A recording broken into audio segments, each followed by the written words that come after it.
Today we are starting a new chapter called ionic equilibrium. Chemical equilibrium के बाद का समझ लो या फिर उसके कंटिन्यूएशन में नेक्स्ट पार्ट समझ लो कि एनसीईआरटी में if you see both chapters are the part of the same given chapter that is chemical equilibrium. उसी में केमिकल इक्विलिब्रियम वाला पार्ट जो मैंने पढ़ाया वो भी दिया हुआ है और आयनिक जो पढ़ाने वाला हूँ वो भी उसी में दिया हुआ है। बट नाउ अभी देखोगे जो मैंने केमिकल इक्विलिब्रियम में पढ़ाया है most of the time I was talking about gas phase reaction. This time in this chapter we are going to talk about aqueous phase reaction। ठीक है, तो aqueous phase reaction में पहले तो नाम देखते हैं ionic equilibrium। somehow समझ में आ रहा है कि it has to do something with ions and obviously equilibrium का मतलब है we'll be talking about reversible reactions which will be attaining equilibrium, है ना। so हम लोग जब बात करते हैं ionic equilibrium की तो ionic equilibrium का मतलब है we'll be dealing with the reversible reactions in solution involving ions and it will obviously attain equilibrium, है ना। so that's the part which we are going to cover, है ना। so अभी तो देखने में बहुत सिंपल सा लग रहा है but it is a long chapter not in terms of कि बहुत सारी थ्योरी है बट बहुत सारे केसेज हैं जिसको तुमको मैथमेटिकली हैंडल करने आना चाहिए। ठीक है, तो अगर मेंस मेडिकल की बात करते तो ऑलमोस्ट समझ लो अराउंड 25 केस तुमको डिस्कस करने पड़ेंगे, डील करने पड़ेंगे। जब हम लोग एडवांस में जाते तो अराउंड 30-32 ऐसे केसेज हम लोग पढ़ाते। ठीक है, so normally you need to consider कि 25 टाइप ऑफ केसेस तुमको डील करना आना चाहिए और ये टोटली मैथमेटिकल चैप्टर है। बहुत कम कहानी है, बहुत कम थ्योरी है, टोटली मैथमेटिकल चलने वाला है। ठीक है, इसको मैथमेटिक्स के पॉइंट ऑफ व्यू से ही समझोगे। दूसरी चीज क्या है, जो सो कॉल्ड कहा जाता है कि टफ चैप्टर्स कौन से होते हैं, तो एक थर्मोडायनेमिक्स आता है, एक आयनिक इक्विलिब्रियम कहा जाता है, तीसरा इलेक्ट्रोकेमिस्ट्री कहा जाता है। फिजिकल केमिस्ट्री में ये सब चैप्टर्स टफ कहेगा। आयनिक इक्विलिब्रियम टफ कब लगेगा, जब तुम उसको एज अ होल देखोगे, अरे इतनी चीजें हैं, पता नहीं क्या हो रहा है, नहीं हो रहा है। जैसे ही तुम उसको केस वाइज डील करने लगोगे, जैसे 25 केस है, मुझे उसमें से 5 केस डील करने आते हैं, तो मुझे 5 केस आते हैं तो उसमें से क्वेश्चन आएगा तो मैं सॉल्व कर सकता हूँ। If you have got that type of confidence तो फिर ये तुमको बहुत डिफिकल्ट नहीं लगेगा। And obviously it will B journey कि तुम 5 केस से 25 केस तक पहुंचने की कोशिश करोगे या फिर एक एक इंडिविजुअल केस में ऑनेस्टली उसको तुम समझने की कोशिश करोगे। ठीक है, तो स्टार्ट में थोड़ी सी थ्योरी चलेगी बट उसके बाद देखोगे तुरंत हम लोग will switch to the mathematics of this chapter and then उसके बाद पूरे टाइम मैथ ही चल रहा होगा। थोड़ी बहुत कहानियां आएंगी, थोड़ी बहुत थ्योरीज आएंगी, थोड़ी बहुत चीजें समझनी पड़ेंगी, बाकी पूरा मैथ चलेगा और mathematics will tell you all the results. ठीक है, सो ये चैप्टर टोटली मैथमेटिकल है। नंबर ऑफ केसेस के पॉइंट ऑफ व्यू से it is a long chapter. ठीक है, सो चलो स्टार्ट करते हैं ना। तो सबसे पहली बात जो मैंने बताई कि obviously we are going to talk about reversible reactions in solution involving ions and obviously this reversible reaction will attain equilibrium, है ना, and that will be called ionic equilibrium। ठीक है, so that's the point। अब दूसरा part क्या है इसमें, अब ये जब मैं बोल रहा हूँ कि आयंस इन्वॉल्व होंगे तो आयंस देने वाला कोई तो होना चाहिए। जो आयंस देते हैं उनको इलेक्ट्रोलाइट्स बोलते हैं, जो आयंस नहीं दे पाते हैं उनको नॉन इलेक्ट्रोलाइट कहते हैं। तो obviously this chapter is has nothing to do with non electrolytes, तो हम लोग इलेक्ट्रोलाइट्स की बात करेंगे। अब इलेक्ट्रोलाइट्स में भी दो टाइप होते हैं, एक स्ट्रॉन्ग इलेक्ट्रोलाइट्स, एक वीक इलेक्ट्रोलाइट्स। स्ट्रॉन्ग इलेक्ट्रोलाइट्स होंगे वो कंप्लीटली आयनाइज हो जाएंगे and that's why there is no reversibility in the ionisation of a strong electrolyte. So उसमें कोई इक्विलिब्रियम स्टेब्लिश नहीं होगा। But when we are talking about weak electrolytes partially ionise होते हैं and that's why unionised and ionised part के बीच में equilibrium establish होता है।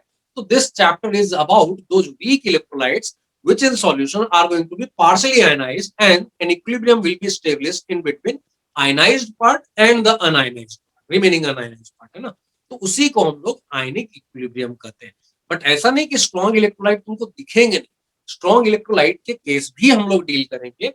साथ ही साथ स्ट्रॉन्ग इलेक्ट्रोलाइट बार बार डिस्टर्ब करने भी आएगा सिस्टम को। मतलब जरूरी नहीं कि हर बार तुमको वीक इलेक्ट्रोलाइट का सॉल्यूशन दिया रहेगा, अगर वीक और स्ट्रॉन्ग दोनों का मिक्सचर दे दिया फिर क्या होगी। तो ऐसा नहीं कि स्ट्रॉन्ग इलेक्ट्रोलाइट का कोई रोल नहीं होने वाला इस चैप्टर में। तो this chapter is basically about electrolytes. Most of the time will be dealing with weak electrolytes but strong electrolytes के इंडिविजुअल केस भी डील करेंगे, लेकिन साथ ही साथ स्ट्रॉन्ग प्लस वीक के कॉम्बिनेशन भी तुमको मिलेंगे। So that's why I am telling you कि these many cases are there ना। तो एक एक करके स्टार्ट करते हैं फर्स्ट पॉइंट से। आयनिक इक्विलिब्रियम क्या है, आयंस प्रोवाइड करने वाले इलेक्ट्रोलाइट्स, जो ना प्रोवाइड करें उनको नॉन इलेक्ट्रोलाइट, जो कंप्लीटली आयनाइज होकर प्रोवाइड करें आयंस उनको हम लोग स्ट्रॉन्ग इलेक्ट्रोलाइट कहेंगे, जो पार्शियली आयनाइज होकर इलेक्ट्रोलाइट आयंस प्रोवाइड करें उनको हम लोग वीक इलेक्ट्रोलाइट करेंगे तो कहेंगे। तो ये बेसिक डेफिनेशन और इसके एग्जांपल्स एक बार हम लोग कवर कर लेंगे, ठीक है। सो विल स्टार्ट विद कि आयनिक इक्विलिब्रियम किसको बोलेंगे, या फिर ये चैप्टर किस चीज से डील करेगा। हम लोग बोलेंगे कि आयनिक इक्विलिब्रियम, ये सॉल्यूशन के बारे में अगर कुछ नहीं लिखा रहे तो we always consider aqueous solution, that means water is the solvent, ठीक है। ठीक है, सिंपल सी बात है कि आयनिक इक्विलिब्रियम वो इक्विलिब्रियम है जिसमें रिवर्सिबल रिएक्शंस सॉल्यूशन में होते हैं और उन रिएक्शंस में आयंस इन्वॉल्व होते हैं। सिंपल सी बात है ना। अब ये आयंस कौन प्रोवाइड करने वाले हैं, तो जैसा मैंने बताया इलेक्ट्रोलाइट्स होंगे तो आयन प्रोवाइड करेंगे। इलेक्ट्रोलाइट क्यों बोला, क्योंकि वो आयंस प्रोवाइड करने के कारण it will make the solution conducting, conduction of electricity will happen if ions are present inside the solution. अब कंडक्शन दो टाइप के होते हैं, एक होता है मेटालिक कंडक्शन जो तुम डिटेल में पढ़ते हो फिजिक्स में, एक होता है इलेक्ट्रोलिटिक कंडक्शन जिसमें हम लोग बोलते हैं कि इलेक्ट्रोलाइट्स अगर वाटर के अंदर है then it will easily conduct the electricity.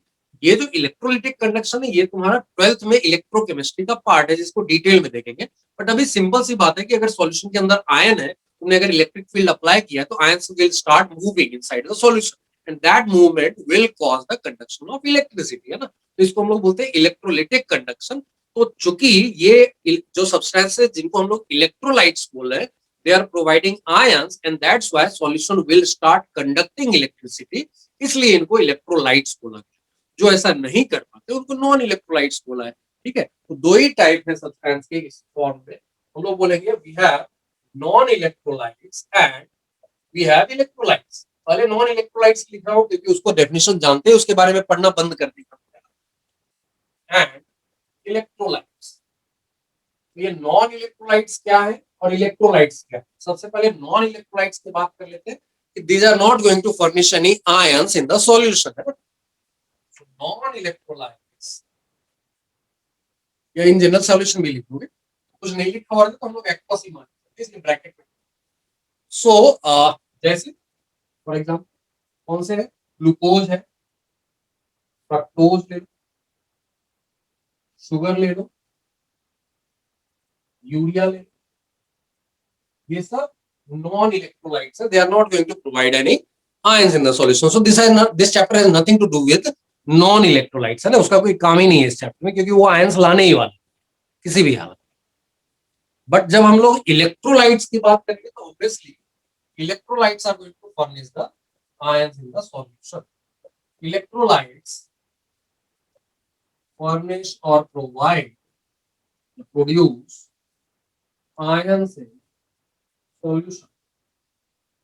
अब इसमें एग्जांपल देखने की बजाय हम लोग क्या करते हैं, इसके टाइप्स देखते हैं और उसमें पर्टिकुलर एग्जांपल्स देख लेंगे ना। तो जब हम लोग इलेक्ट्रोलाइट्स की बात करते हैं, it can be a strong electrolyte, it can be a weak electrolyte. जब इलेक्ट्रोलाइट्स की बात करेंगे हम लोग, इसमें सबसे पहले बात करेंगे स्ट्रॉन्ग इलेक्ट्रोलाइट्स।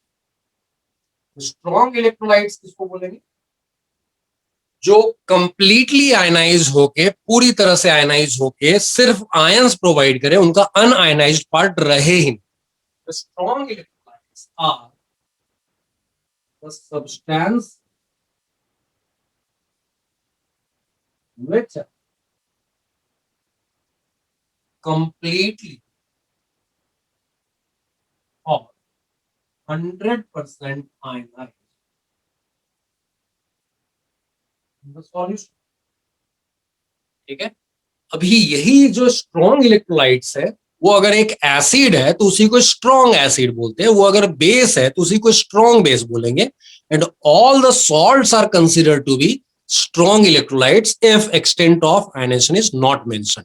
मतलब सॉल्ट्स में कुछ भी ले लो, KNO3 ले लो, NaNO3 ले लो, KCl ले लो, NaCl ले लो, NH4Cl ले लो, CH3CONa ले लो, कोई भी सॉल्ट अगर दे दिया है तो उसको हम लोग बाय डिफॉल्ट स्ट्रॉन्ग इलेक्ट्रोलाइट मानते हैं।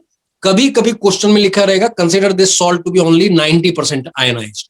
अगर ऐसा कुछ लिखा हुआ है तो हम लोगों को दैट मच एक्सटेंट कंसिडर करना पड़ेगा। Otherwise by default all salts are considered to be strong electrolytes, ठीक है। मतलब सॉल्यूशन में वो जितना भी रहेगा वो कंप्लीटली आयनाइज्ड रहेगा, ठीक है। सो इसमें अब एग्जांपल देखेंगे स्ट्रॉन्ग इलेक्ट्रोलाइट्स के लिए। एग्जांपल्स क्या देखेंगे, तो स्ट्रॉन्ग एसिड्स हो सकते हैं, जैसे मैंने लिस्ट बताई थी तुमको, एक HClO4 है, HNO3 है, H2SO4 है, HCl, HBr, HI है, ठीक है।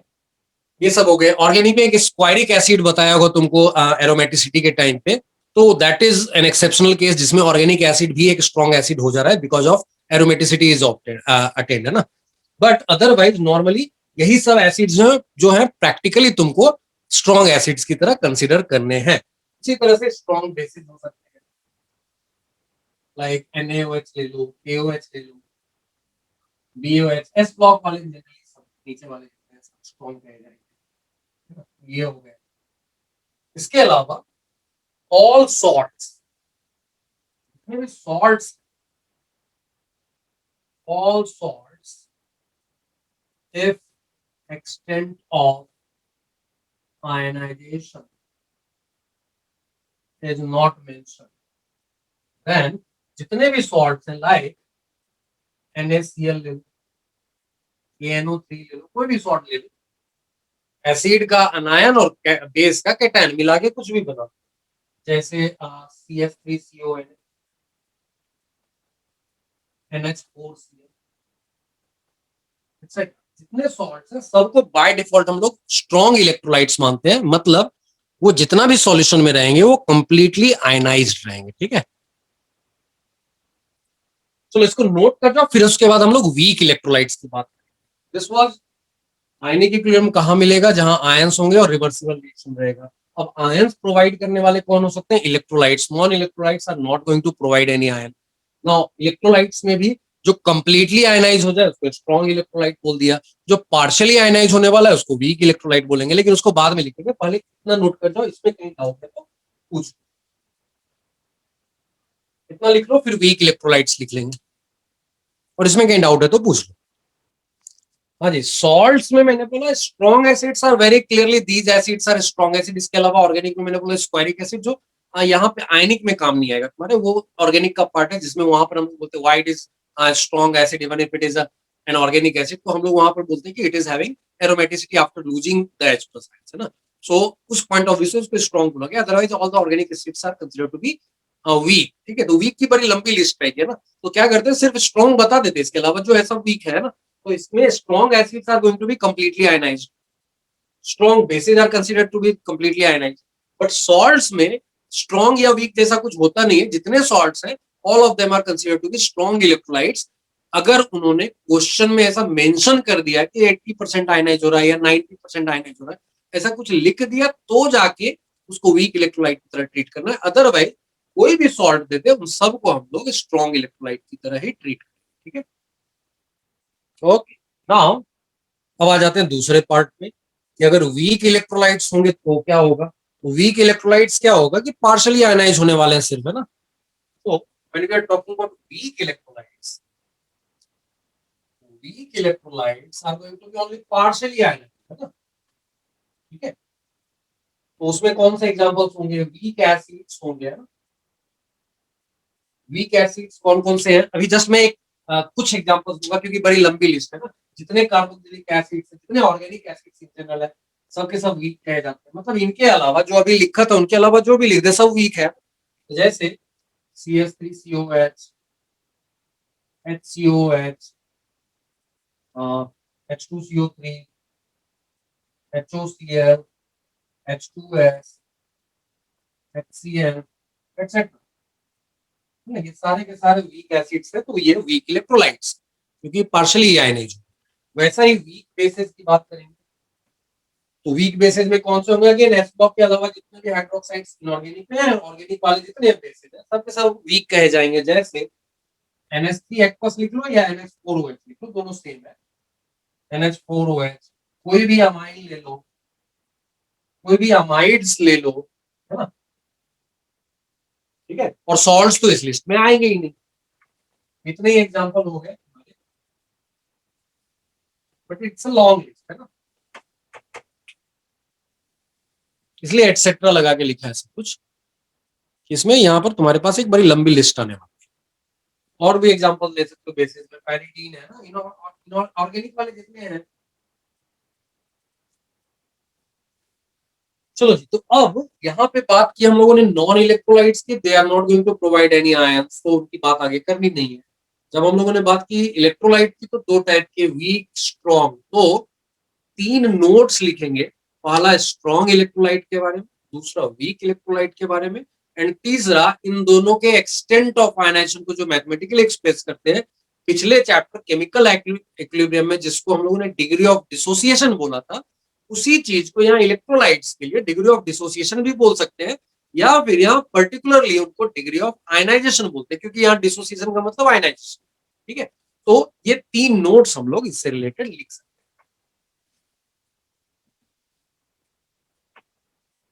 हैं। Will be writing notes. पहला है स्ट्रॉन्ग इलेक्ट्रोलाइट के बारे में, कि वो चूंकि पर 100% आयनाइज हो जाता है, तो you can not have an equilibrium in between un-ionised and the ionised part, क्योंकि अनआयनाइज्ड पार्ट एग्जिस्ट ही नहीं करेगा, है ना। HCl को रखा है तो HCl पूरी तरह से H प्लस और Cl माइनस में कन्वर्ट हो गया, तो HCl एक्वस का कोई मतलब ही नहीं है। HCl aqueous is nothing but H plus aqueous and Cl minus aqueous. तो अनआयनाइज्ड पार्ट अगर है ही नहीं, रिएक्शन अगर कंप्लीट हो गया तो वो रिवर्सिबल रहा ही नहीं है ना। तो दैट्स व्हाई अगर रिवर्सिबल रिएक्शन नहीं है तो फिर इक्विलिब्रियम भी नहीं है। So ionic equilibrium will not be established in case of the ionisation of strong electrolytes because they are completely ionised, है ना। सो हम लोग क्या बोलेंगे यहाँ पे, as strong electrolytes are completely ionized. क्या बोला है, as strong electrolytes are completely or 100% ionized, hence unionized part doesn't exist in solution.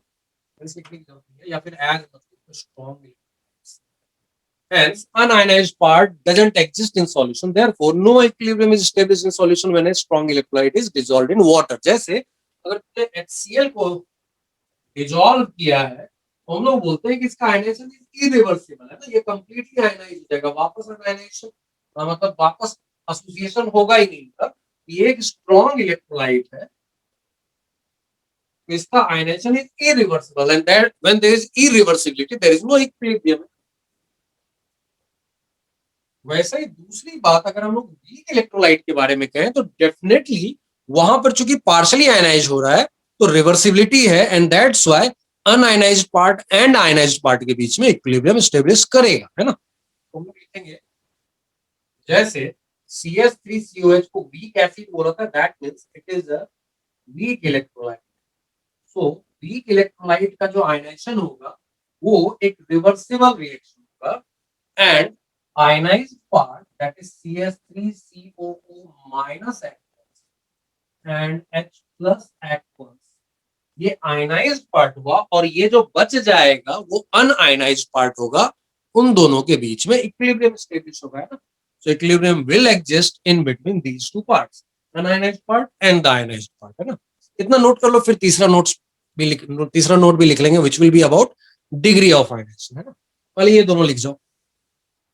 नहीं जी, strong acids are always considered to be completely ionised, कभी भी इसका पार्शियल नहीं होगा या रिवर्सिबिलिटी नहीं आएगी। कहां पे देखा है शांतनु ऐसा, HCl को दोनों वेज में किया है? नहीं, ऐसा नहीं है। HCl will be completely ionised, HNO3 will be considered to be completely ionised, क्योंकि स्ट्रॉन्ग वे एसिड मानते हैं उसको, है ना। चलो जी, हो गया होगा ना अभी। तीसरे नोट्स की तरफ बढ़ते हैं। तीसरा नोट में क्या है, हम लोग बात करेंगे एक्सटेंट ऑफ आयनाइजेशन को एक्सप्रेस करने के लिए we have mathematical term which is called degree of. So third note is about the extent of ionisation. तो क्या बोलेंगे, एक्सटेंट ऑफ आयनाइजेशन या डिग्री ऑफ डिसोसिएशन भी बोलते हैं। डिसोसिएशन ज्यादा जनरल टर्म है, वो किसी भी सब्सटेंस के लिए आ सकता है, बट आयनाइजेशन सिर्फ इलेक्ट्रोलाइट्स के लिए बोलेंगे क्योंकि वही आयनाइज होने वाले हैं ना। तो अल्फा कैसे हम लोग बताएंगे, अल्फा विल बी कॉल्ड, ना।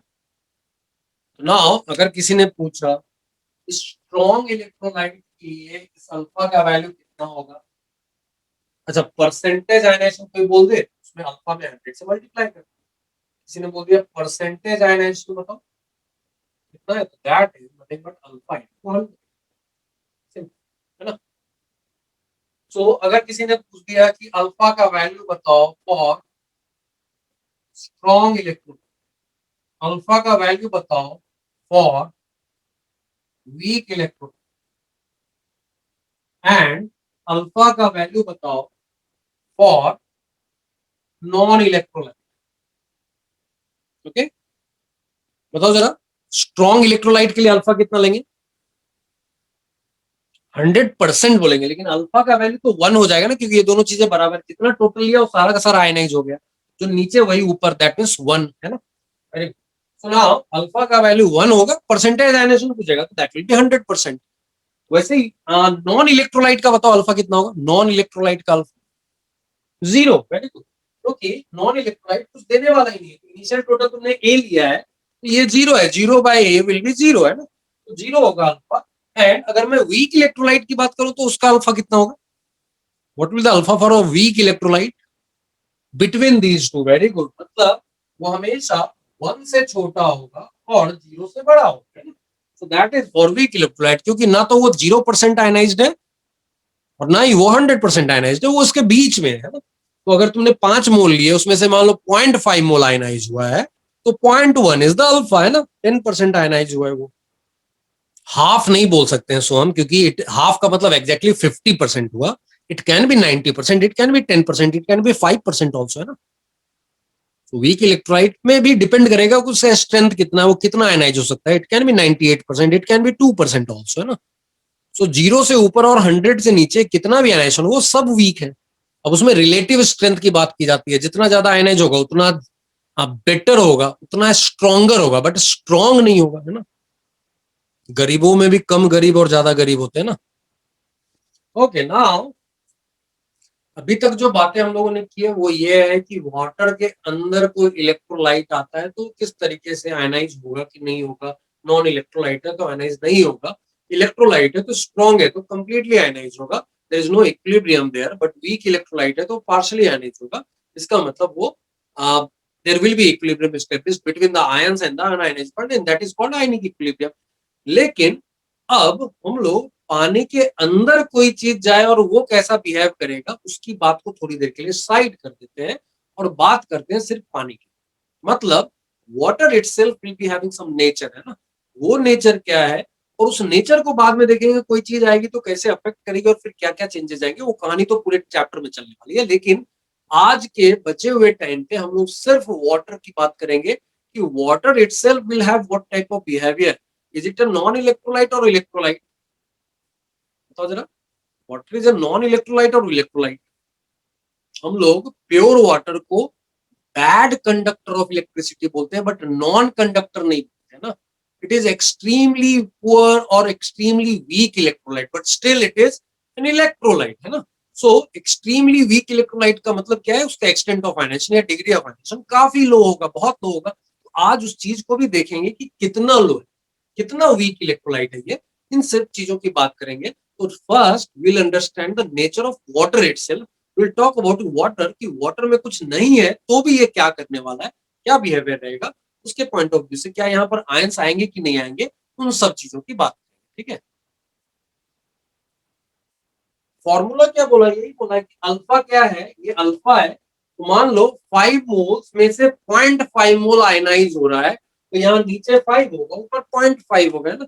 5 में से 0.5 आयनाइज हुआ है, बचा हुआ 4.5 अनआयनाइज है। तो टोटल कितना लिया, 5 लिया, उसमें से 0.5 आयनाइज हो गया, तो 0.5 by 5 is the alpha, that is 0.1।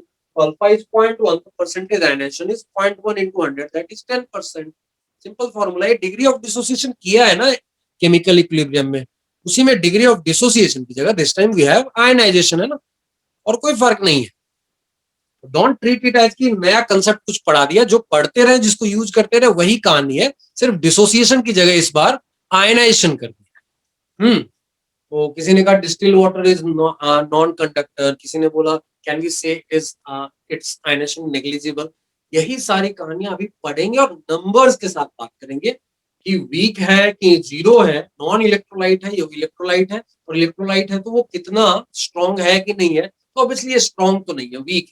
Week में भी कितना वीक है इस चीज का अंदाजा हम लोग नंबर्स से लेंगे। और मैंने पहले भी बोला है this chapter is a mathematical chapter, ठीक है। तो मैथमेटिकल चैप्टर है तो numbers itself will tell you the results जो भी हम लोग देखना चाह रहे हैं ना। तो जैसे ही वीक इलेक्ट्रोलाइट आ गया तो वहां पर इक्विलिब्रियम एस्टेब्लिश होगा। अगर स्ट्रॉन्ग इलेक्ट्रोलाइट लेंगे, जो कि आगे लेंगे, फ्यूचर में लेंगे, तो वहां पर ऑब्वियसली इक्विलिब्रियम एस्टेब्लिश नहीं होने वाला, ठीक है। तो now we are going to talk about water itself, ठीक है। एक्वस सॉल्यूशन की बात बाद में करेंगे, पहले तो वाटर की बात। So the next topic is self ionization of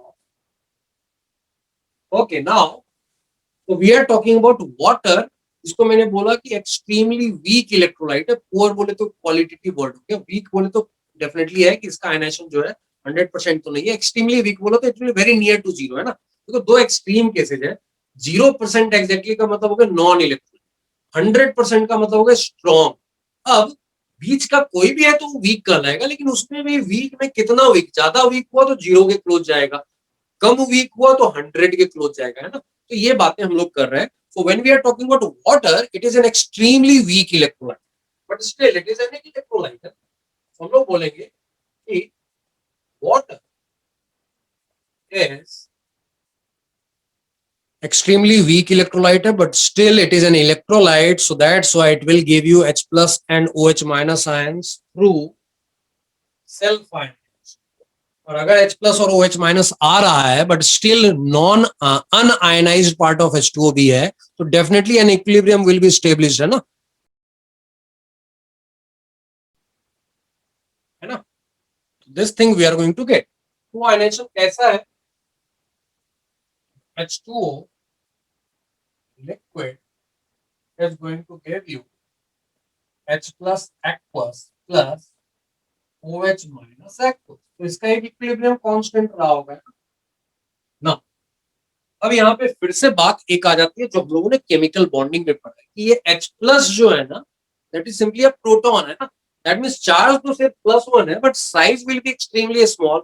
तो अगर किसी कैटायन का चार्ज अपॉन साइज काफी ज्यादा हो जाए, ज्यादा क्यों हो रहा है? क्योंकि साइज बहुत कम है. डिनोमिनेटर अगर बहुत छोटा हो गया तो नंबर काफी बड़ा हो जाएगा ना. तो दैट्स व्हाई अगर H प्लस का चार्ज अपॉन साइज काफी ज्यादा है तो इसका पोलराइजिंग पावर काफी ज्यादा हो गया.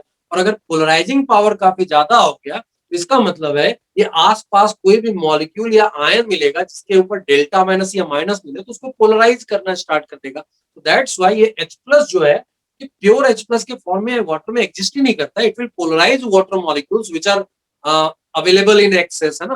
तो दैट्स व्हाई वो वाटर मॉलिक्यूल्स को पोलराइज करके उनके साथ एसोसिएट कर लेता है, मतलब उनके साथ ये बॉन्ड बना लेगा, कोवेलेंट बॉन्ड बना लेगा. एंड दैट मींस ये H plus in the form of H plus नहीं रहेगा. इसलिए कभी कभी इसको ऐसा भी दिखाया जाता है कि H2O के दो मॉलिक्यूल लिए, उसमें से एक ने जो H प्लस लूज किया है वो OH माइनस बन जाएगा खुद, बट वो H प्लस जो लॉस्ट है by one molecule will be captured by another molecule to form H3O plus, है ना. तो जब भी H प्लस लिखे या H3O प्लस लिखे, treat them as same. So treat H3O plus aqueous same as H plus aqueous. ठीक है. और वो अदर फॉर्म भी होते हैं जैसे H9O4 प्लस भी लिखते हैं, तो but the simplest form is H3O plus. I repeat it. क्या बोला मैंने? H प्लस आयन जो है that is an extremely small ion. Charge तो +1 है बट साइज बहुत छोटा है. और केमिकल बॉन्डिंग में पढ़ा था, जिन लोगों को याद नहीं होगा जाके वापस केमिकल बॉन्डिंग में फजान्स रूल रिवाइज कर लोगे. वहां पे बताया है कि cations are going to polarize anything which is having negative charge, partial negative हो या complete negative. So that's why H plus जो कि cation है is having extremely small size. इसका polarizing power which is proportional to charge upon size will be very high. And polarizing power high होने का मतलब है कि अपने आसपास आने वाले नेगेटिव चार्ज, पार्शियली नेगेटिव या नेगेटिव चार्ज को पोलराइज कर सकता है. H2O में ऑक्सीजन के ऊपर डेल्टा माइनस है, इसलिए उसको काफी ज्यादा पोलराइज कर देगा, उसके साथ एसोसिएट हो जाएगा, कोवेलेंट बॉन्ड बन जाएगा. And that's why H plus in water will never be found in its pure state H plus, but it will be found in association with some of the water molecule. जैसे अगर simply एक water molecule के साथ associate किया तो ये H3O plus बन रहा है. In general it can be associated with multiple water molecule. जैसे H9O4 प्लस बोल दिया तो इसका मतलब 4 वाटर मॉलिक्यूल्स के साथ एसोसिएटेड है ना. तो ये कहानी इनऑर्गेनिक में वापस से पढ़ोगे जब हाइड्रोजन चैप्टर जाओगे.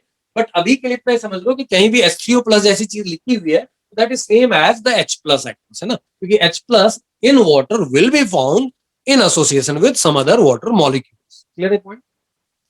Now, अब इसमें मैथमेटिक्स लगा देते हैं. मैथमेटिक्स क्या है? अगर इस रिएक्शन को देखो, इस रिएक्शन में जब इक्विलिब्रियम अचीव होगा तो K इक्वल्स क्यों हो जाएगा?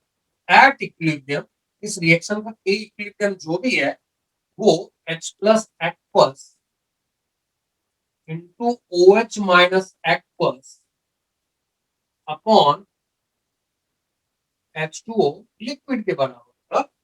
नो इसमें से H2O लिक्विड जो है, चूंकि वो एक्सेस में है, most of the part is un-ionised, so that's why उसके कंसंट्रेशन को हम लोग कांस्टेंट मानते हैं। और याद करो, जिन लोगों को याद नहीं होगा, मूल कंसेप्ट पे वापस जाके रिवाइज करोगे, जब मोलरिटी पढ़ाई जाती है तो एक क्वेश्चन जरूर करवाया जाता है जो आईआईटी जेईई ने पूछा था कि what is the molarity of pure water. Simply इतना पूछा था, और ये प्रैक्टिस हम लोग हर बार करवाते हैं। That is the most common question in molarity, कि molarity of pure water is, और molarity of water in any aqua solution और in pure form will be 55 लिखा है, it is actually 1000/18 considering density to be 1 gram per ML.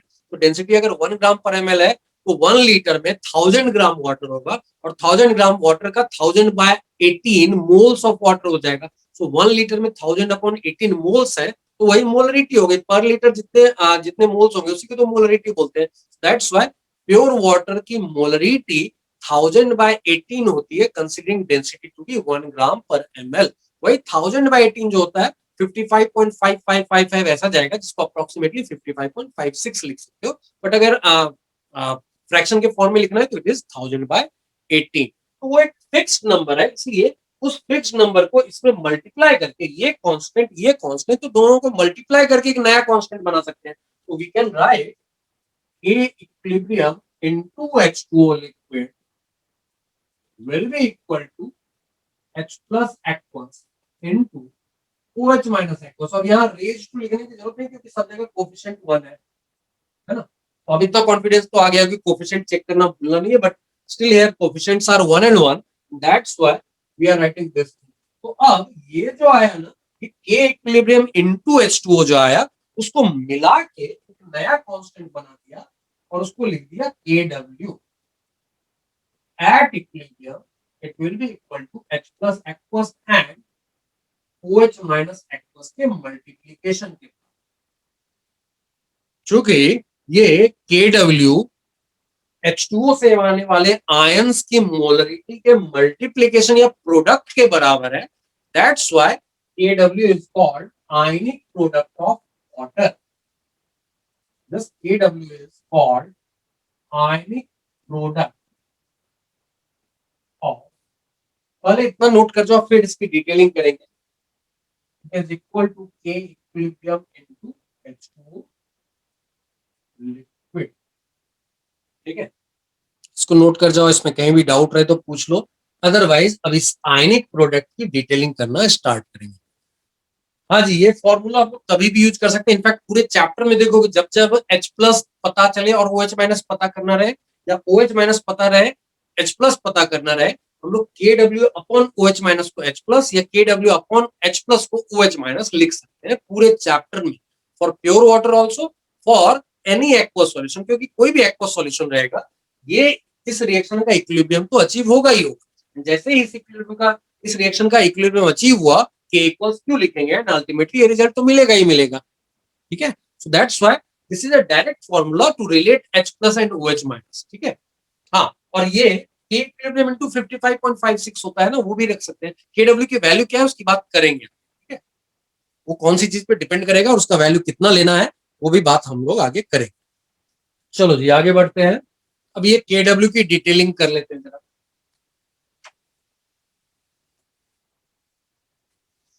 Okay, now we be talking about this KW, है ना। क्या क्या बोल सकते हैं, पहली चीज तो ये बोल सकते हैं कि KW का नाम क्या रखा है, KW इज कॉल्ड, ठीक है, that's the reason we are calling it ionic product of water. So for pure water और एनी एक्वस सॉल्यूशन, ये रिजल्ट हमेशा वैलिड रहेगा कि KW is equal to H plus aqueous का concentration into OH minus aqueous का concentration. ठीक है, तो ये हमेशा ही वैलिड है, दैट इज वन थिंग, क्योंकि वो इक्विलिब्रियम हमेशा स्टेबलिश्ड है। दूसरी चीज क्या है, जब हम लोग लिखते हैं ये H2O liquid giving H plus aqueous plus OH minus aqueous, और इसका कुछ के इक्विलिब्रियम रहेगा और उसी में के डब्ल्यू इज नथिंग बट के equilibrium into H2O liquid which at equilibrium is equal to H plus into OH minus। तो हम लोग यहाँ पर क्या बोल रहे हैं, ये एक रिवर्सिबल रिएक्शन है जिसका के इक्विलिब्रियम एक कांस्टेंट है, इक्विलिब्रियम कांस्टेंट है, उसमें एक कांस्टेंट से मल्टीप्लाई करके के डब्ल्यू आया है। तो बताओ जरा इक्विलिब्रियम कांस्टेंट किस चीज पे डिपेंड करेगा फॉर दिस रिएक्शन। रिएक्शन लिख दिया है अभी, मतलब given reaction with given representation. Temperature पे सिर्फ डिपेंड करेगा, तो अगर ये सिर्फ टेम्परेचर पे डिपेंड करेगा तो के डब्ल्यू भी सिर्फ टेम्परेचर पे ही डिपेंड करेगा, है ना। तो value of K W will be constant at a fixed temperature. And अब आगे एनालिसिस करते हैं इस रिएक्शन का फॉरवर्ड। देखो एंडोथर्मिक है, क्यों एंडोथर्मिक है, याद करो एक एग्जांपल थर्मोडायनेमिक्स में एंथैल्पी ऑफ न्यूट्रलाइजेशन जब पढ़ा था, इसी का ठीक उल्टा रिएक्शन लिखते थे और उसका डेल्टा एच याद करो -13.7 के लिखते थे ना, या -57.3 किलो जूल लिखते थे। Do remember that? Enthalpy of neutralisation के टाइम पे लिखा था ना H plus plus OH minus giving H2O और उसका डेल्टा H वाज -13.7 के क्या। तो जब बैकवर्ड रिएक्शन का डेल्टा H माइनस में है तो फॉरवर्ड का प्लस में होगा, इसका मतलब forward is endo, backward is exo, है ना। इसी रिएक्शन का अगर डेल्टा H बोला जाए तो delta H not will be +13.7 के क्या और अप्रोक्सीमेटली +57.33 किलो, है ना। So that's why forward is endo, backward is exo. और लास्ट के 2 क्लास में जो टेम्परेचर का इफेक्ट देखा है कि टेम्परेचर बढ़ाने से अगर फॉरवर्ड एंडोथर्मिक है तो के बढ़ता है। इसका मतलब 2 रिजल्ट, पहला अगर टेम्परेचर फिक्स्ड है तो के डब्ल्यू का वैल्यू फिक्स्ड है, दूसरा अगर टेम्परेचर बढ़ाया तो के डब्ल्यू बढ़ेगा, टेम्परेचर कम किया तो के डब्ल्यू कम होगा, तीसरा टेम्परेचर के साथ के डब्ल्यू कैसे चेंज होगा। तो याद करो थर्मोडायनेमिक्स ऑफ रिवर्सिबल रिएक्शन में 2 डिफरेंट टेम्परेचर पे 2 इक्विलिब्रियम कांस्टेंट कैसे रिलेट करते हैं ये भी हम लोगों ने पढ़ा हुआ है ना। तो ये तीनों चीजें हम लोग एक एक करके लिख दें। तो यहां से वैल्यू ऑफ, ये जो फिक्स्ड वैल्यू है, क्या हर टेम्परेचर पे हम लोगों को वैल्यू पता होना चाहिए? नहीं, सिर्फ एक टेम्परेचर है जहां पे हम लोगों को ये वैल्यू पता होना चाहिए, और कौन सा टेम्परेचर है, वो है 25 डिग्री से। Value of K W at 25 degree is equal to, approximately होता है बट हम लोग प्रैक्टिकली इसको इक्वल टू मान के चलते हैं 10⁻⁻14। ये वैल्यू याद रखें, ठीक है।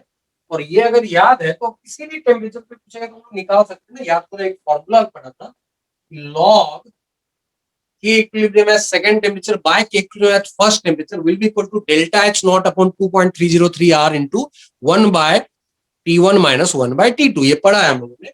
उसी में इक्विलिब्रियम कांस्टेंट में H2 से ऊपर नीचे मल्टीप्लाई कर दो तो KW हो जाएगा।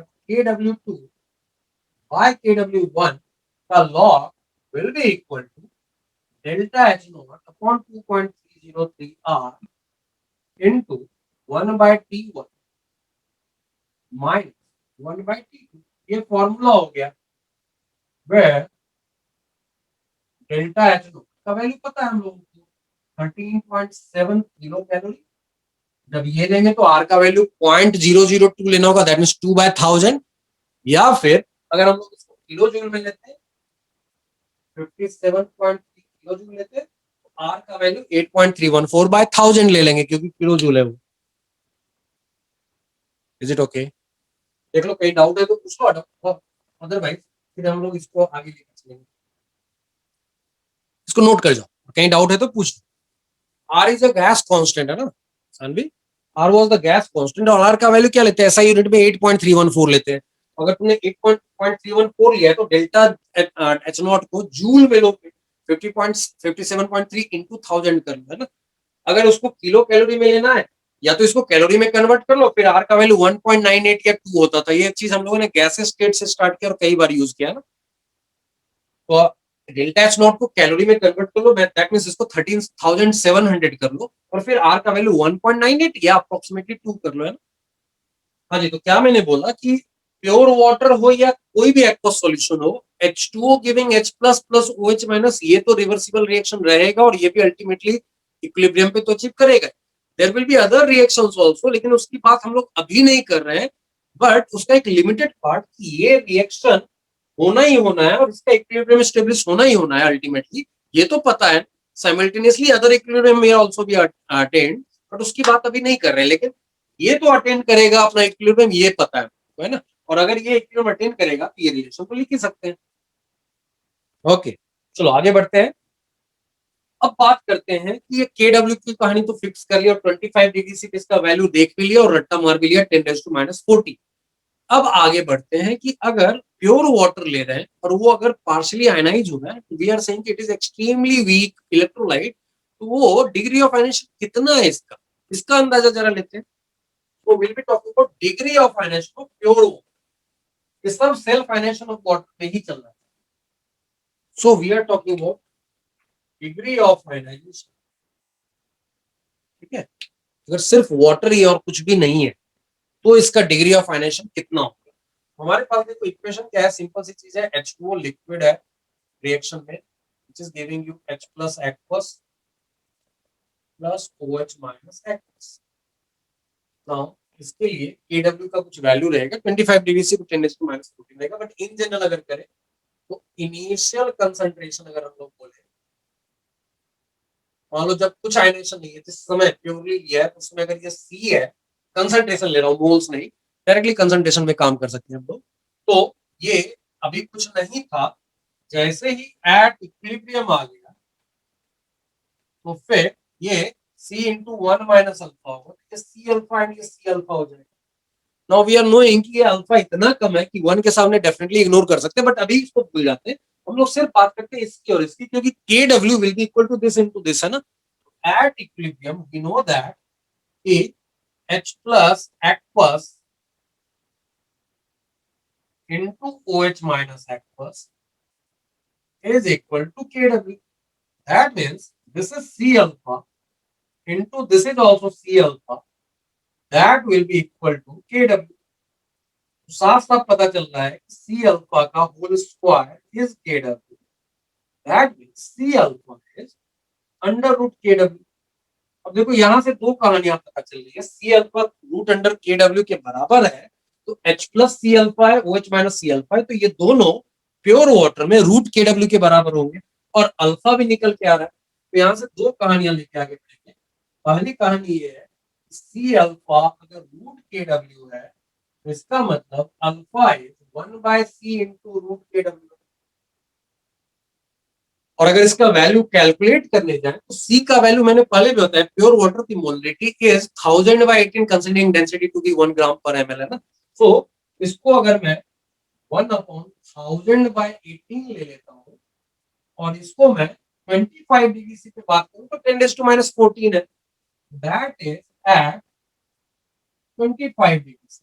तो ये देखो बन के आ जाएगा 18 इंटू 10⁻⁻10 और you can say it is 1.8 into 10⁻⁻9 at 25 degree C.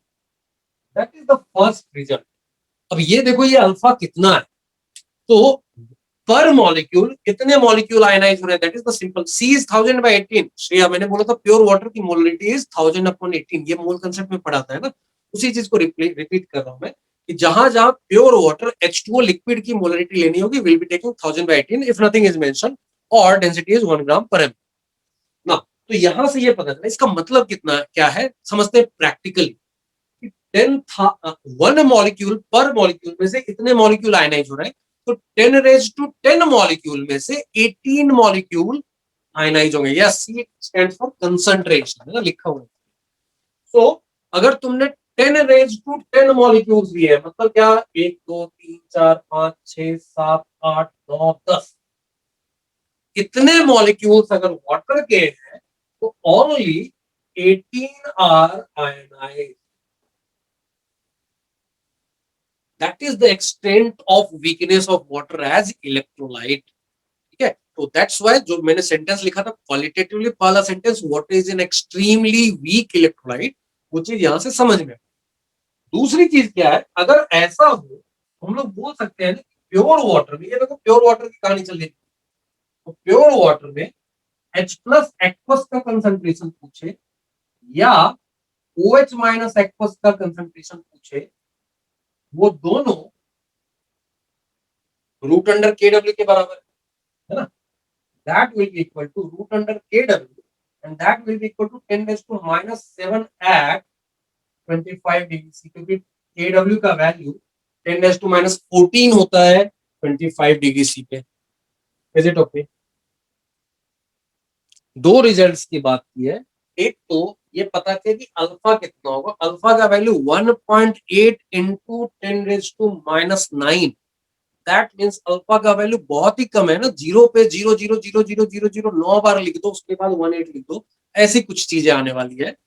या फिर 8 जीरो लगा के फिर 18 लिख दो. तो that is the extent of alpha कि वो बहुत ही क्लोज टू जीरो है. So that's why extremely weak electrolyte कहा जा सकता है.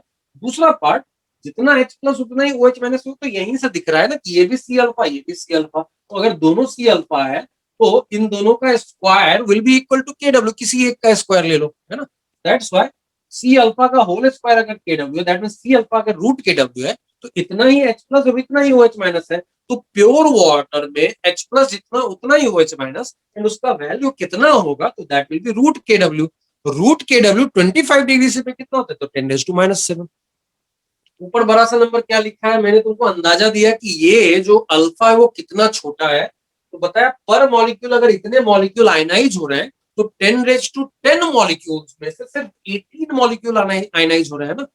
इतने सारे मॉलिक्यूल्स लोगे तो उसमें से सिर्फ 18 आ रहा है ionise out of these much molecules. मतलब ऑलमोस्ट नेग्लिजिबल है. इसलिए इसको हम लोग सी बोल सकते हैं ना. दिस इज नथिंग बट सी, है ना. इसलिए वाटर का कंसंट्रेशन इन प्योर फॉर्म और इन एक्वा सॉल्यूशन हम लोग ऑलमोस्ट यही रखते हैं ना. 1000/18 ही लेते हैं जब भी H2O लिक्विड का कंसंट्रेशन या मोलरिटी पूछी जाती है. H2O से ही H प्लस भी आ रहा है, OH माइनस भी आ रहा है. तो इसी reaction, this reaction itself is the source of H plus as well as OH minus. और दोनों के कोफिशिएंट बराबर है, तो दोनों बराबर बनेगा ना. That's why H plus and OH minus का कंसंट्रेशन प्योर वाटर में बराबर रहेगा. I am talking about just pure water. यहाँ जो कैलकुलेशन किया गया वो सिर्फ प्योर वाटर का किया गया. तो प्योर वाटर में हर मॉलिक्यूल जो आयनाइज हो रहा है वो एक H प्लस देगा तो एक OH माइनस भी देगा. तो जितना H प्लस उतना ही OH माइनस. कोई एक्स्ट्रा सोर्स है ही नहीं H प्लस या OH माइनस का. Things will be different if you are having acidic solution और बेसिक सॉल्यूशन, तो वो बात अलग से आएगी. अनन्या, अल्फा का वैल्यू तुम आगे बहुत बार यूज भी होगा, निकालने को देगा तो तुम फटाक से निकाल भी सकते हो, लेकिन ये वैल्यू कॉमन है, धीरे धीरे याद होगा. ठीक है, डोंट वरी अबाउट. अभी तो चैप्टर स्टार्ट हुआ है ना. रिवीजन करते करते देखते देखते एक बार याद हो जाए, तो बहुत ज्यादा टेंशन लेने की जरूरत नहीं. Okay, now see this number 10 raise to minus 7. जब भी मैं पहला लेक्चर लेता हूँ ना, तो मोल से स्टार्ट करूँ या एटॉमिक से स्टार्ट करूँ, हमेशा मैं नीड ऑफ स्केल की, नीड ऑफ अप्रोप्रिएट स्केल की बात करता हूँ. कि कोई चीज अपने कंफर्ट जोन से बाहर हो जाए ना, तो हम लोग उसको वापस कैसे अपने कंफर्ट जोन में लाते हैं, बाय चेंजिंग आवर स्केल. जैसे मैंने अगर, ये पहले एक लेक्चर का मेरा भाषण होता है कि अगर मैं इसका रेडियस पूछूं कि ये जो सर्कल बन रहा है ना पेन के टिप पे, तो इसका सर्कल का रेडियस कितना होगा, तो यू विल बी सेइंग कि कुछ मिलीमीटर जैसा होगा, है ना. अगर मैं पूछूं इस पेन का लेंथ कितना होगा, तो you will be expressing that into in centimetre. मैं तुम जिस रूम में उसकी विड्थ पूछो तो मीटर में या फीट में बताओगे. वैसा मैं एक स्टेशन से दूसरे स्टेशन का डिस्टेंस पूछ दूं, मान लो दादर से पूछ दूं कि अंधेरी का या फिर दादर से बोरीवली का डिस्टेंस बताओ, you will be talking in kilometre. वैसे मैं सन और अर्थ के बीच में अगर डिस्टेंस बोलूं, तो तुम ना तो मिलीमीटर, ना तो सेंटीमीटर, ना तो मीटर की बात करोगे, ना फीट की बात करोगे. Will be talking in terms of light years. ये कहानी हम लोग क्यों कर रहे हैं, we are changing our scale as per our comfort. और वो कंफर्ट क्या है कि अपन बड़े आलसी लोग हैं. 1 2 3 4 4.3 2.4 इतना बुलवा लो चलेगा, कॉम्प्लिकेट मत करो ज्यादा, है ना. 6.022 इंटू 10 to 23, अरे कितना बोला यार, 1 मोल बोलो, कंफर्टेबल, है ना. तो अपन लोग इतने बड़े आलसी हैं कि हर चीज को अगर वो नंबर काफी बड़ा हो जाए, या फिर जैसा मैंने बताया था 1.66 इंटू 10 to -27 kg या 1.66 इंटू 10 to -24 ग्राम, ना. 1 AM इज मोर कंफर्टेबल, है ना. तो इसलिए जब नंबर बहुत बड़ा या बहुत छोटा या फिर इन जनरल अनकंफर्टेबल होने लगता है, तो हम लोग उसको अपने कंफर्ट जोन में वापस खींच के लाते हैं बाय चेंजिंग आवर स्केल. इस चैप्टर में वैसे he will be dealing with numbers in the form of a into 10 to -p, जैसे 2 into 10 to -5, 5 into 10 to -3, 2.5 into 10 to -4. इस तरह के नंबर तुमको बार बार आएंगे. अगेन जैसा मैंने बताया अपन बड़े आलसी और कंफर्ट ढूंढते हैं, एंड दैट्स व्हाई यहाँ पर भी क्या गया है कि जब जब इस तरह का नंबर आए ना, विल बी चेंजिंग स्केल। और इस बार स्केल थोड़ा ऐसा है कि वो फैक्टर वाला नहीं है कि सेंटीमीटर को मिलीमीटर में कन्वर्ट कर दिया, मिलीमीटर को मीटर में कन्वर्ट कर दिया, ये वाला स्केल नहीं है। यहाँ पर क्या किया, चूंकि numbers a into ten raise to minus b वाले फॉर्म में आते हैं, जैसे यहाँ देखो ना 10⁻⁻⁷ या 1 × 10⁻⁷ बोलो, यहाँ देखो ना 1.8 × 10⁻⁹ इस तरह के नंबर्स दिख रहा है। तो when we are having this type of numbers which are written in the form of a × 10⁻⁻⁵, तो बड़ा स्मार्टली इसको क्या किया है ना, लॉग यूज कर दिया। तो ऐसे नंबर का लॉग लोगे ना, you will be getting a negative value. तो बोला फिर नेगेटिव भी इनकम्फर्टेबल नहीं है, एनालिसिस करने के टाइम पे वी नीड अ पॉजिटिव है।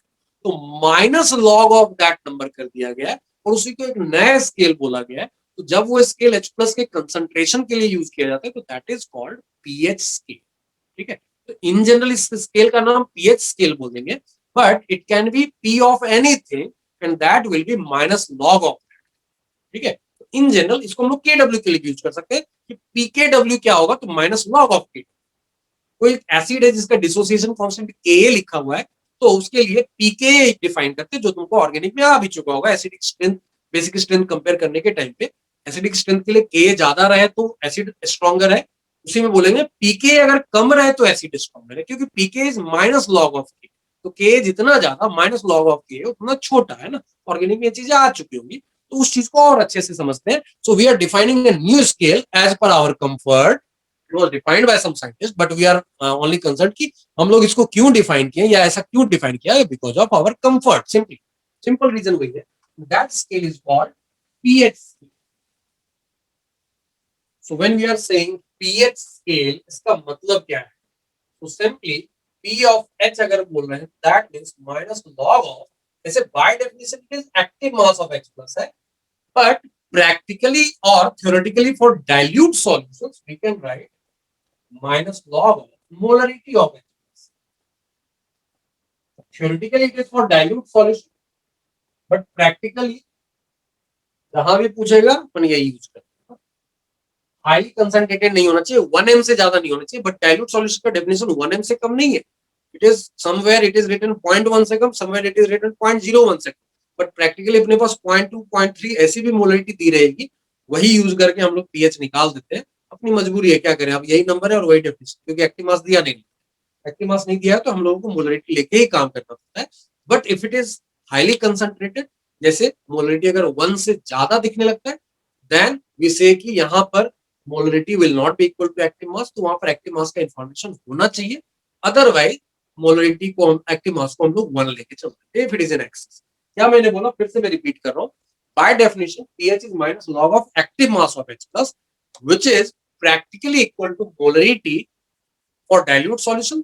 लेकिन हम लोगों को जहां भी मिलेगा वहां पर हम लोग यही लेके चलेंगे जब तक कोई इशू ना आता है। इशू कब होगा, जब मोलरिटी 1 से ज्यादा थी, वहां पर एक्टिव मास को हम लोग 1 लेते हैं, ये मैं बता दूंगा, ठीक है, जब जरूरत पड़े। बट अदरवाइज अभी के लिए minus log of concentration of H plus will be called pH. Similarly we can define QH also. POH is minus log of active mass of OH minus ion, which will be practically minus log of OH minus ion for dilute solution। But जैसा मैंने बताया, practically जहां भी use करना होगा हम लोग यही डेफिनेशन यूज कर लेंगे। लेकिन अब इन जनरल कहीं भी ऐसा कुछ रहे, कोई क्वांटिटी x है, तो px is minus log of that सब x लिखा जा सकता है। जैसे मान लो किसी ने लिखा P of KW, that is simply minus log of KW। किसी एसिड का K पता है तो pK will be minus log of K। वैसे किसी बेस का Kb पता है तो P of Kb simply minus log of Kb। ठीक है, तो that is a general definition of this scale. अब एक प्रैक्टिकल यूज क्या है, if some number x is in the form of a into 10 raised to minus b, तो px will be minus log of this thing। और वो जब तुम करके पूरा फॉर्मूला डिराइव करोगे ना, px which is minus log of x will be equal to b minus log a। ये प्रैक्टिकली याद रखना। जैसे फॉर एग्जाम्पल मान लो k किसी का दिया हुआ है 2 into 10 raised to minus 5, तो हम लोग बोलेंगे pk will be 5 minus log log 2 0.3 होता है, तो 5 minus 0.3 is 4.7। वैसा ही kw का वैल्यू अभी जस्ट देखा है 10⁻14, तो pkw will be same 14 minus log 1, तो log 1 is 0, that is 14। ठीक है, नोट कर जाओ इसको। ए एंड बी जैसे 2, ए की जगह 2, बी की जगह 5, ऐसा है ना। 3 इंटू 10⁻⁷, तो ए 3 हो गया, बी 7 हो गया। ठीक है, हाँ, लॉग के वैल्यूज बहुत ही फ्रीक्वेंटली यूज होंगे, नॉर्मली दे दिया जाता है, नहीं दिया जाएगा तो मैंने बोला स्टार्ट के 3-4 प्राइम नंबर्स के लॉग अगर याद रखो तो you can manage all the 2, 3, 5, 7, इनका भी याद रखोगे तो काफी है, वो मैं बताता जाऊंगा जहां पर जरूरत होगी। हाँ, A and B can be any number, जैसे यहाँ देखो ना, ए की जगह 2 दिख रहा है, बी की जगह 5 दिख रहा है, यहाँ पर ए की जगह 1 हो जाएगा क्योंकि 1 इंटू 10⁻14 लगेगा, तो ए की जगह 1 हो गया, बी की जगह 14 हो गया। चलो जी, एक लास्ट काम करते हैं कि अब इसी स्केल को लगा देते हैं for any, for pure water what was के, एसिड का जो डिसोसिएशन कांस्टेंट होता है ना, एसिड के आयनेशन के लिए जो इक्विलिब्रियम कांस्टेंट होता है उसको के बोलते हैं, वो आगे पढ़ेंगे। आई होप कि तुमको ऑर्गेनिक में बताया गया होगा, ऐसा है ना। X can be any number, क्या लिखा है, एक्स अगर कोई भी नंबर है, जैसे मान लो बोल दिया किसी एसिड का के इज 2 इंटू 10⁻⁵, तो एक्स का मतलब है उस एसिड का के, तो उसका पीके अगर निकालना होगा तो क्या करेंगे, तो एक्स अगर 2 इंटू 10⁻⁵ है तो pX will be 5 minus log 2 B minus log 8, simple, इतना ही तो बताया। ये प्रैक्टिकल यूज बताया क्योंकि तुमको इस तरह के नंबर से बार बार डील करना पड़ेगा जिसका P of that thing bar bar use करना, ठीक है। जैसे बोल दिया कि मान लो किसी सॉल्यूशन के अंदर H प्लस का कंसंट्रेशन इज 5 इंटू 10⁻⁴, उस सॉल्यूशन का पीएच पता क्या बोलेंगे, 4 माइनस लॉग 5, सिंपल, पूरा करने की जरूरत नहीं है कि लॉग निकाला फिर माइनस लगाया, सीधा हमारे पास बी माइनस लॉग है ना। चलो अब इसको अप्लाई करते हैं प्योर वाटर या किसी भी एक्वस सॉल्यूशन में। एक रिलेशन जो हम लोगों ने हर बार देखा है वो बार बार यूज होगा, वो क्या है, H plus into OH minus was equal to KW। तो इसको अप्लाई करते हैं फॉर प्योर वाटर और एनी एक्वस सॉल्यूशन। हम लोगों ने देखा था कि H plus into OH minus was equal to KW, ये रिलेशन हमेशा ही वैलिड था। अब इसी का दूसरा फॉर्म पीएच स्केल के फॉर्म में क्या लिखते हैं, क्या करते हैं, लॉग ले लो इसका, तो log a into b is log a plus log b, and that will be equal to log of kw। अब इसमें -1 से मल्टीप्लाई कर लो, तो minus log of h plus minus log of OH minus will become equal to minus log of kw। अब minus log of h plus को क्या बोलेंगे, pH बोल देंगे, minus log of OH minus को क्या बोल देंगे, तो POH बोल देंगे, and minus log of KW को क्या बोल देंगे, तो PKW बोल देंगे। ये दूसरा रिलेशन हो गया। So this was the relation and it was equal to 10⁻⁴ at 25 degrees C। Similarly, this will be equal to 14 at 25 degrees C। तो pH and POH का समेशन जो होगा वो हमेशा ही किसी भी एक्वस सॉल्यूशन या प्योर वाटर के लिए 14 होगा एट 25 डिग्री C। तो pH 7 तो POH भी 7, pH 8 तो POH 6, है ना। तो यही दो रिजल्ट्स हम लोग किसी भी एक्वस सॉल्यूशन में बार बार यूज कर रहे होंगे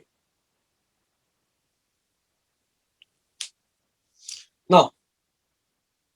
मैं इतने रिजल्ट मैंने एक ही क्लास में तुमको 4-5 रिजल्ट तो बता दिए हैं, अगले क्लास में फिर से कुछ रिजल्ट्स आएंगे। क्या सब रट्टा मारना है? नहीं, बैठ के रट्टा मारने से नहीं होगा क्योंकि तुमको बहुत सारी चीजें अदर सब्जेक्ट्स में भी रट्टा मारनी होती है। तो that's why I am telling you, इसको हम लोग प्रैक्टिस से याद करेंगे, जितने जब बार यूज करोगे। अभी एबीसीडी बोलने में रट्टा मारना पड़ता है क्या?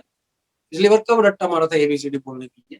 लेकिन उसको इतना यूज किया है ना, इतना यूज किया अपनी लाइफ में कि रट्टा मारने की जरूरत ही नहीं, है ना। सो इसी तरीके से आज के जितने रिजल्ट्स हैं या फिर अगले क्लास में जो भी पढ़ते जाएंगे ना, उनको इतना यूज करेंगे, इतनी बार यूज करेंगे कि वो अपने आप याद होगा, हमारे लिए ऑब्वियस। ठीक है, सो आज का क्लास हम लोग यहीं पे रोकेंगे। नेक्स्ट क्लास में इसी चीज को, इसी का कंटिन्यूएशन करते हुए बात करेंगे कि अगर एक एक्वस सॉल्यूशन एसिडिक हुआ तो इसमें एडिशनल रिलेशन क्या होगा, क्योंकि ये रिलेशन तो वैलिड है, इसके अलावा क्या रिलेशन आएगा, अगर वो बेसिक सॉल्यूशन हुआ तो क्या रिलेशन आएगा, एंड अगर वो न्यूट्रल सॉल्यूशन हुआ या फिर प्योर वाटर हुआ तो उसमें एडिशनल क्या रिलेशन आएगा, इसकी बात करेंगे। और फिर आगे पानी के अंदर चीजों को डालना स्टार्ट करेंगे। अभी सिर्फ पानी की बात कर रहे हैं ना, पानी में एसिड डाल सकते हैं, पानी में बेस डाल सकते हैं, पानी में सॉल्ट डाल सकते हैं। एसिड कैन बी स्ट्रॉन्ग और weak, base can be strong और weak, we can mix multiple things inside water, है ना। तो यही सारी चीजें केसेस बनाएंगी तुम्हारी लाइफ में, और वो केसेस करीब 20 से 25 केसेस बनने वाली है। उन 20-25 केसेस को अगर तुमने अच्छे से समझ लिया इंडिविजुअली, तो you have got the command on the equilibrium and you will be only few student out of all India के सारे स्टूडेंट्स के बीच में बहुत कम स्टूडेंट्स है जिनको आयनिक इक्विलिब्रियम में इतना कॉन्फिडेंस होता है। तो केस वाइज एक एक केस अगर तुमने ऑनेस्टली समझ लिया, ना समझने पर पूछ लिया, तो फिर will be one of the very few जो बोलेंगे मेरे को आयनिक इक्विलिब्रियम बहुत अच्छे से आता है। ठीक है, तो अगला क्लास यहीं से कंटिन्यू करेंगे, इसी कहानी को आगे कंटिन्यू करेंगे। ठीक है, ओके, चलो बाय।